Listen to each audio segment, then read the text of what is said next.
Hey, it's Greg from Cutting Edge Stencils, and we are coming to you live, L-O-V-E, live from Ramsey, New Jersey, the Cutting Edge Stencil Studios. Well, we've been working on this tile floor project 5-6 weeks, something like that now. I think I've taught you just about everything you need to know to tackle your own project.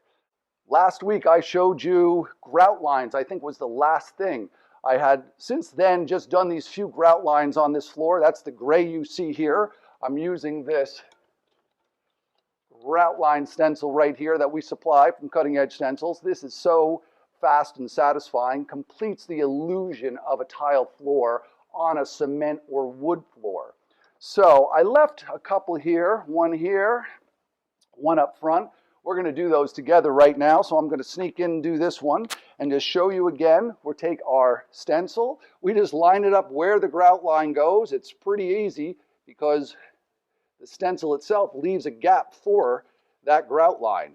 And again, just like I taught you into the baseboards, you're going to push it into the edge of the toilet like so.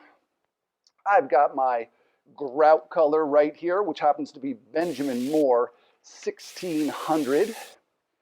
I've got folded up paper towel, and I got my stencil brush, boiled and flagged bristles, Cutting Edge Stencils. We sell these are wonderful. Dip just the tip into the paint, spin it, which is called paletting the brush, equally distributes the paint into the tips, slight offload, that is how you load your stencil brush. Now I'm going to come over here. I'm going to do a pouncing motion, vertical, up and down. That was last week's question. And now I'm going to come right up into the crack here. You see what I'm doing? I'm going to push that down a little bit. I'm going to come right in. And we've done the grout line into the toilet edge. Super easy. I'll do one more right in the front of the toilet here. I'm just going to position this. Remember, this is our shop floor, about 70-year-old floor here, an old industrial building here in Ramsey, New Jersey.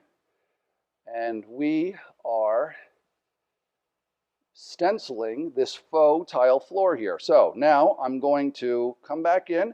The thing about grout lines, you can also go with, almost paint it, like go with the direction of the stencil itself, and you will get very little bleed under the edge. It's a fast way to do it.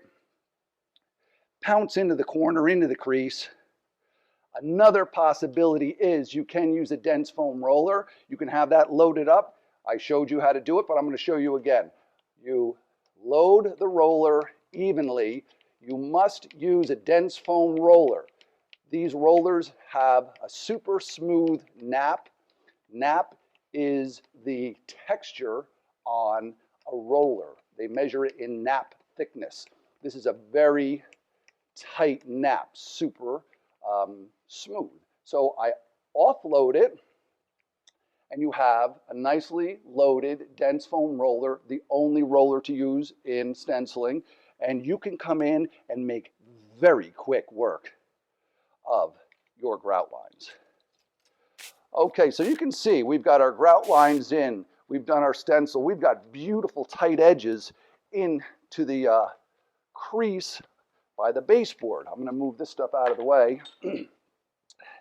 Now, here's another thing I would do before I clear coat.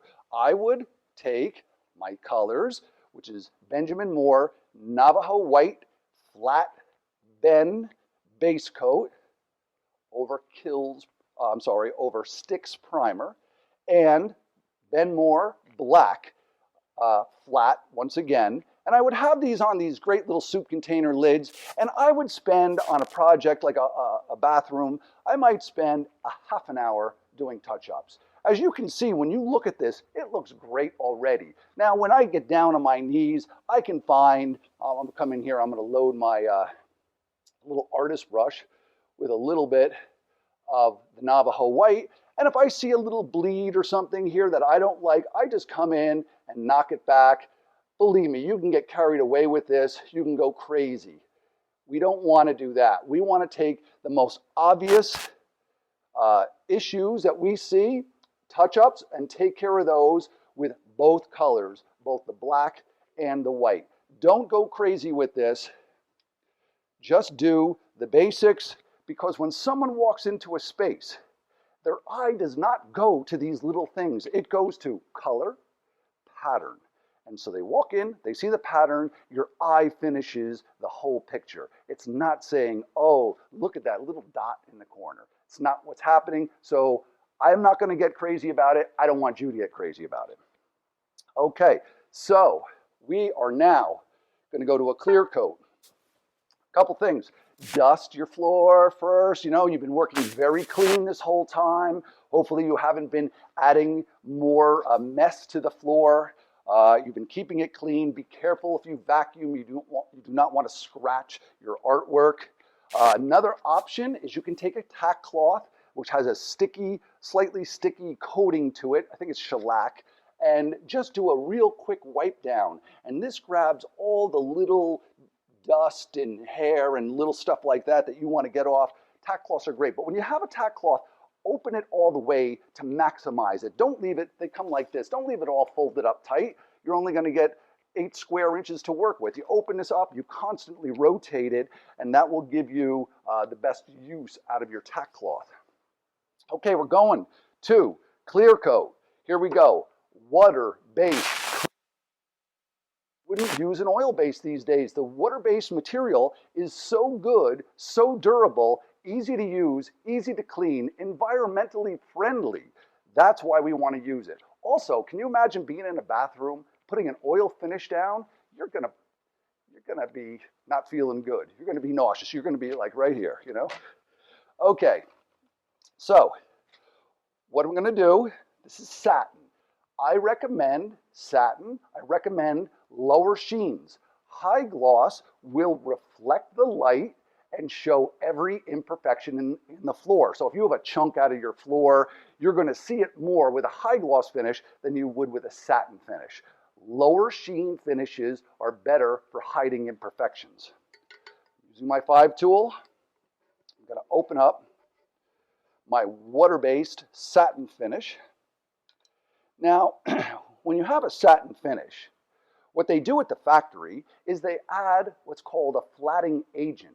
Clear coats are high gloss to begin with. And what they do is they add what's called a flatting agent to the clear coat, which makes it satin. But that tends to settle to the bottom. So we have to stir it from the bottom to evenly incorporate the flatting agent so we have an even sheen throughout our whole floor. So I'm going to stir it from the bottom, not agitating it too much where I'm introducing bubbles, because bubbles in clear coat don't mix. You put that down on the floor, those bubbles end up drying and it leaves a little bit of a texture. So I'm stirring that from the bottom. I've incorporated all of my flatting agent. I'm taking my nice nylon brush, might be a little large, but I can handle a brush. Just keeping my area clean. It's a big thing. Keep your area, your workspace clean. Look, I don't even wear gloves. And if you know where your paint is and you're deliberate, then you're not going to make a mess. So you'll get better at this as time goes on. Now, I like to use soup containers, and I'll pour a little bit of my clear coat into my soup container. It just gives me a wider mouth to work out of. Now, as always, I'm cleaning the rim, getting all of the paint or clear coat out of the rim, because if you leave stuff in there and the lid does not seal properly, your paint will dry out and get crusty. So now, there I go. I've got my clear coat, got my brush. I dip it in. What you're supposed to do, according to the old painters, is not scrape the brush, is you tap it on the side. You tap it on the side, and that's a loaded paintbrush. I'm going in and I'm going to cut in the clear coat. Hopefully you can see this. I don't have it masked because I'm pretty good with a brush. You can leave your masking tape up and pull it after your project is done. That's fine too. I just took it out because I wanted to do my touch-ups into the crease, making sure everything looked like the pattern went underneath the baseboard. That is a really good indicator that you're a professional stenciler when the pattern appears to go underneath and continue under the baseboard. Or if you're doing a wall, it would be around a window or in a corner or a door jamb. So this has a little blue tint to it. They do, before they dry, most water-based clear coats have a little bit of this blue look to it. Don't worry about that at all. That will dry clear. And I know you say they don't yellow. They really don't yellow that much.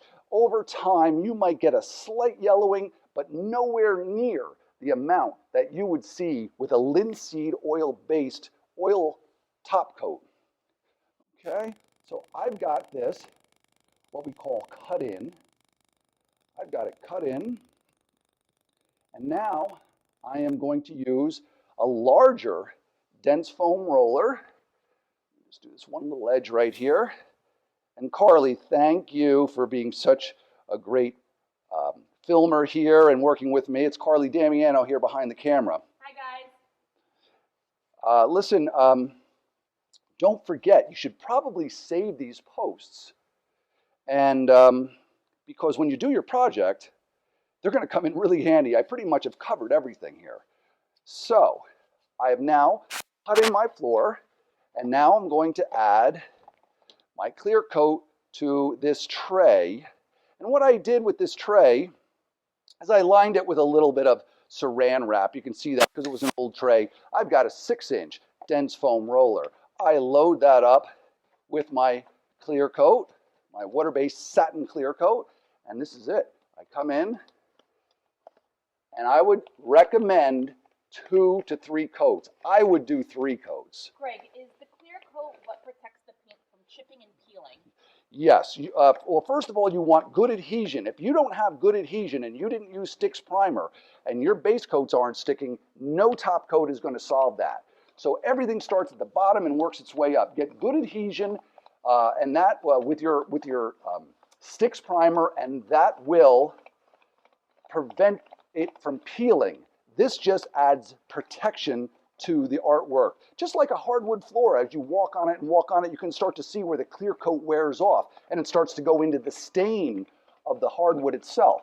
This is just protecting the artwork. Look how quick this goes. So you do a couple of these, 1 a day, 2, 3 days, something like that, or 2 a day, and you're good to go.